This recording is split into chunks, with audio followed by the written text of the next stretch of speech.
है मसीह का प्यारा वचन, ये है वचन प्यारा। परमेश्वर के धन्य नाम की महिमा हो। प्रभात मनन के सत्र 2466 में आप सभी का बड़े प्रेम के साथ स्वागत करता हूं। आइए आज के मनन के लिए हम पढ़ते हैं पत्रस की दूसरी पत्री, पहला अध्याय, उसकी 11वीं पद। वरन इस रीति से तुम हमारे प्रभु और उद्धारकर्ता यीशु मसीह के अनंत राज्य में बड़े आदर के साथ प्रवेश करने पाओगे।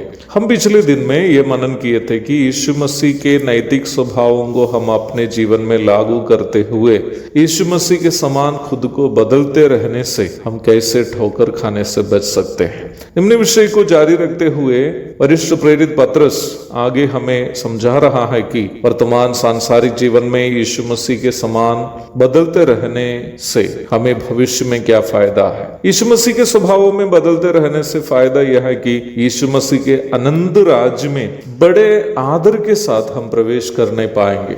यहाँ ये नहीं बता रहा है कि यीशु मसीह के समान बदलते रहने से ही हमें स्वर्ग प्राप्ति होगी। यीशु मसीह को उद्धारकर्ता और प्रभु के रूप में जब हम वास्तव में ग्रहण किए, उसी समय ही हमें पाप का दंड से छुटकारा प्राप्त हुआ और हमें आत्मिक रूप में स्वर्गीय स्थानों में बैठा भी दिया गया।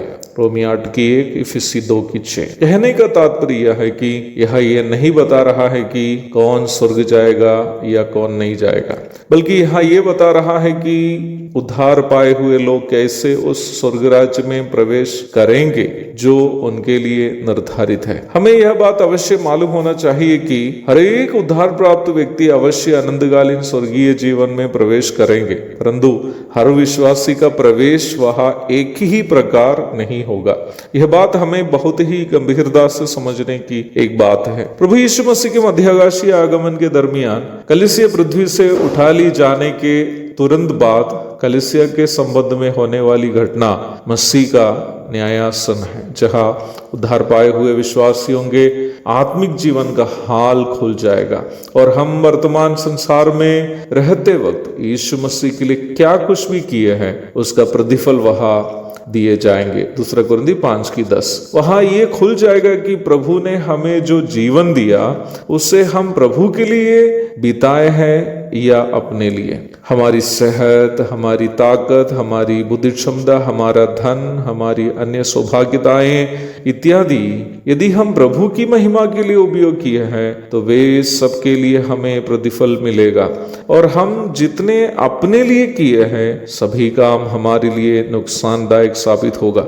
1 कुरिन्थी अध्याय 3 पद 11 से 15 तक। अवश्य याद रखे प्यारो, हम अपनी क्षमताओं से इस संसार में जो बड़े बड़े घर घड़ा किए वे सभी उस समय मसीह विरोधी के कब्जे में होंगे। हमारी जमीन जायज, बैंक में जमा किए हुए धन सभी मसीह विरोधी अपने कामों के लिए अर्थात यीशु मसीह के खिलाफ के कामों के लिए उपयोग करेंगे। प्रभु की उपस्थिति में हम खाली हाथ से खड़े रहने पाएगा। परंतु यदि हमारे इस वर्तमान कालीन जीवन काल में हम हमारी क्षमताओं एवं सौभाग्यताओं को, प्रतिभाओं को प्रभु की सेवा और उनकी महिमा के लिए उपयोग करेंगे तो मसीह के न्यायासन में अनेकों प्रतिफल देकर प्रभु हमारा आदर करेंगे। निम्न आदर हमारे अनंतकालीन जीवन में हमें मिलने वाले विशेष पदवियां होंगे, क्योंकि बाइबल यह बात स्पष्ट करती है कि अनंतकालीन स्वर्गीय जीवन में उद्धार प्राप्त मसीह विश्वासी शासन करने वाले हैं। प्रकाशित वाक्य 22 की 5। यीशु मसीह से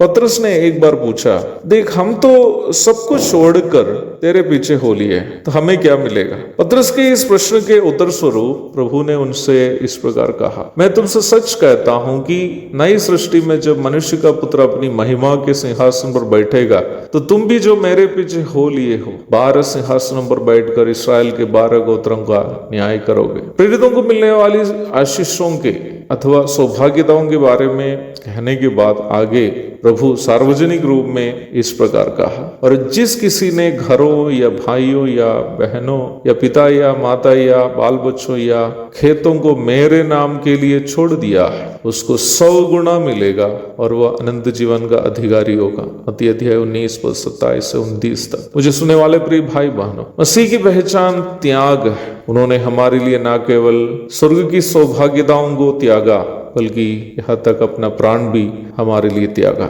यीशु मसीह की पहचान में हम भी इस संसार में उस त्याग का जीवन बिता पाएंगे तो अनंतकालीन जीवन में हम प्रभु के साथ महिमा में बड़े पदवियों में बैठकर शासन भी करने पाएंगे। उसके लिए हमें वर्तमान संसार में रहते समय यीशु मसीह की पहचान में बदलते रहना अनिवार्य है। एक और शुभ दिन की धन्य कामनाओं के साथ आज का मनन में यहाँ समाप्त करता हूँ। प्रभु आप सबको आशीष दे।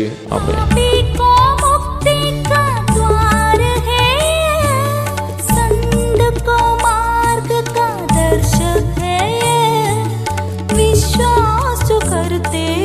उसके लिए अनंत जीवन